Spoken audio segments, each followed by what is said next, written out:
का।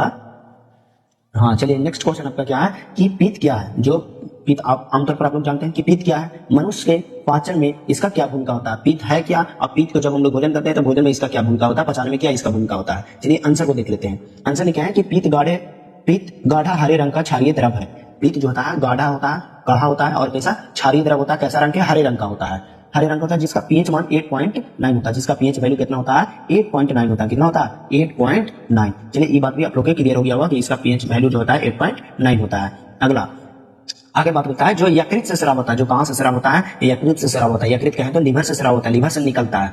तो पित्त कहां से निकलता है, तो लीवर से निकलता है। फिर होता है मनुष्य में पाचन की क्रिया महत्व, इसका पाचन की क्रिया में क्या महत्व है। हाँ इसका पित्त के बारे में याद रखिएगा। अगर आपसे पूछ दिया जाए कि पित्त निकलता है कहां से, स्रावित कहां से होता है, तो यकृत से स्रावित होता है। कहां से, यकृत से स्रावित होता है। अगर आपसे पूछ दिया जाए कि पित्त जो है यकृत से स्राव होता है तो जाकर के जमा कहां पे रहता है, तो पित्ताशय में जमा रहता है। कहां, पित्ताशय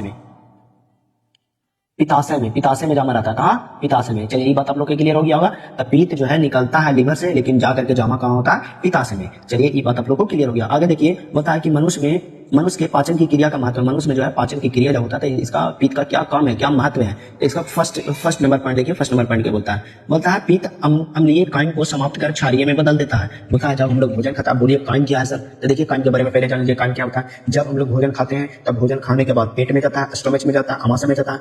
अमाशय में भोजन जाने के बाद जो है उसको खूब गीला बना देता है और एक लिबड़ी की तरह बना देता है, मैंने सत्तू के घोल की तरह बना देता है। जो सत्तू की घोल की तरह जो बनता है उसी को कायम कहा जाता है। मुख्य रूप से कहें तो भोजन का निवारण को कायम कहते हैं। तो बोलता है कि पित्त अम्लीय कायम को समाप्त कर देता है। जब हम लोग भोजन खाते हैं तब भोजन पेट में जाता है, अमाशय में जाता है, तो अमाशय में क्या होता है, अम्ल होता है, और वो अम्ल जो है पूरा खट्टा खट्टा भोजन को कर देता है, और उस अम्लीय पदार्थ को जो है खत्म करके क्षारीय बनाने का काम करता है। तो क्षारीय भोजन को कौन बनाता है, पित्त बनाता है। ये बात को याद रखिएगा।